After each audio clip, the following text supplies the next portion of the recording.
Hey traders, it's Stephen Brooks, and today we're going to be talking about the next bear market or the next recession. And the way we're going to do that is we're going to compare this year, 2020, to 2019 and 2007. Now, the reason we did that is because 1999 was the last year before the run-up of the dot-com bust in 2000, and 2007 was the last year in the run-up to the financial crisis of 2008. So what we're going to do is we're going to determine which of these two outcomes is more likely based on what's going on today in 2020. Now, I want to start here with the financial crisis of 2007. Now, this is the comparison that the average analyst, columnist, writer in financial media will talk about, saying that the new crash, the next crash, or the next bear market is going to be far worse than we saw in 2008 and 2009. And what we saw during that time was equity prices going down about 50% at their lows for the year. Pretty nasty, but what I want to focus on is 2007. Now,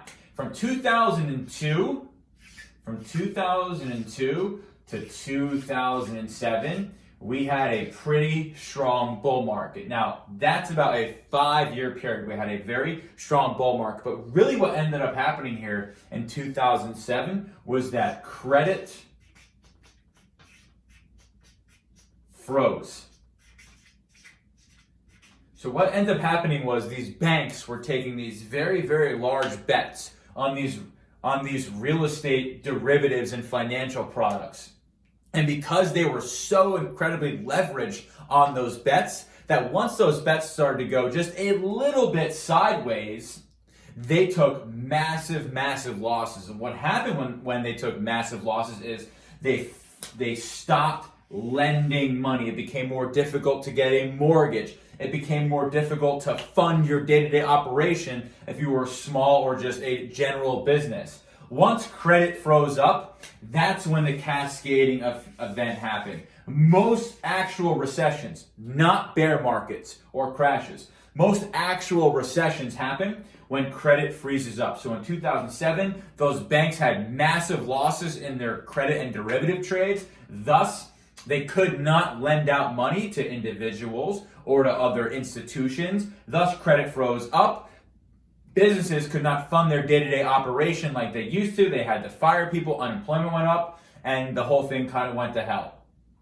If I compare 2007 to where we are now, banks are way more capitalized today than they were in 2007. There is a lot less leverage in the system today than there was in 2007. And this is only about a 5-year bull market. You know, we're starting our 10th or 11th year in this bull market. So I actually don't think that the 2007 leading up to the financial crisis of 2008 and 2009 is actually a very good comparison at all to where we are today. I think it's actually much more similar to the years before the dot-com bubble. And I think what might happen the next time we have a recession or a bear market is going to resemble the dot-com bubble a lot more than it is what happened in 2008 and 2009. Let me explain. What ended up happening at the tail end of 1999, there was a funding problem. And I'll explain this in a second after I write it. But there was a funding problem. A funding issue. Problem is just a lot more letters to write. There is a funding issue in the banks. The banks have this thing called the repo market, which is an overnight loan functioning market that allows banks to be capitalized every single day that they want to go ahead and operate as a business. What ended up happening is at the tail end of 1999, there was a lot of uncertainty. Remember, on this channel, on all my videos, we talk about the one thing markets don't like is they don't like uncertainty. Into Y2K, into us going from the 1900s to the 2000s, there was a ton of uncertainty in the banking system. Would our technology work? Would people be able to get their money out? There was a ton of uncertainty. So what happened? The Fed stepped in, and what did they do?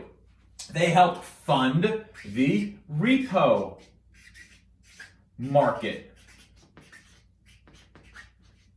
Into the last quarter of 1999 and into March of 2000. They funded the repo market, they expanded their balance sheet, they provided excess liquidity that wasn't there at the time before, And what happened? We saw a very, very, very vertical type of price movement towards the end of 1999 and Q1 of 2000, okay? So to me, without talking about what happens next, 1999 is way, way, way more similar to 2020. Right now, what's going on? There was a lot of uncertainty starting in September, at the end of September of 2019. The Fed stepped in and funded the repo market. And what has happened since then? Asset prices have gone basically straight up with almost no down days. And here we are. So now the question is, well, if 1999 is very similar, much more similar than 2007 to where we are today in 2020, then what's next? To me, the what's next,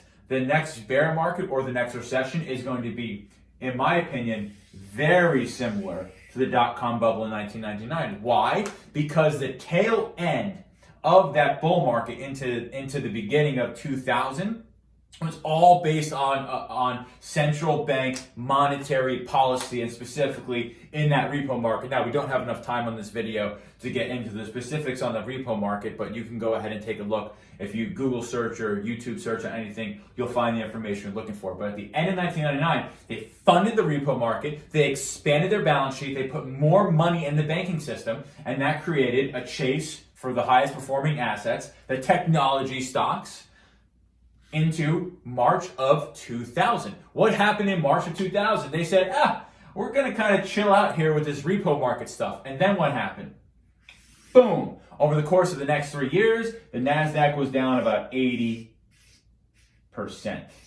Negative 80% once they kind of pulled the plug on providing all this excess liquidity. So right now what's propping up the US stock market, not the economy, but the US stock market, is also the Federal Reserve and the central banks being very, very accommodative and being very involved with something like the repo market. When that stops, and full disclosure, right now the Federal Reserve has not signaled when or if that is ever going to stop. However, if and when it does stop, my expectation is going to be much more of a multi-year sell-off as opposed to what happened in 2008. We went down 50%, and then we've kind of rallied way the hell up since. I think once the Fed steps back and steps away from repo market, which may or may not even happen because they've realized that this is kind of what's keeping equity prices where they are, I think that's when you see a multi-year sell-off. Maybe not 80%, but I think you see a multi-year bear market based off of that. So again, do I think our next recession or bear market is going to be more similar to what happened in 2008 and 2009 or what happened in 2000 and 2001? I think it's much more similar to 2000, 2001. Why? Because the same reasons for the run-up that we saw in 1999 and the same reason for the dot-com pop in 2000 are exactly what's happening right here in 2020 and beyond type of thing. So again, I don't think it's very similar to 2008, 2009. I think it's much more similar. And to me, I would be on the lookout as a trader or investor for exactly when the Fed is going to end their repo market operations and exactly when they're going to end the expansion of their balance sheet. Because when that happens, that's probably, in my opinion, a multi-year top. Very helpful, folks. I'll see you all in the next video.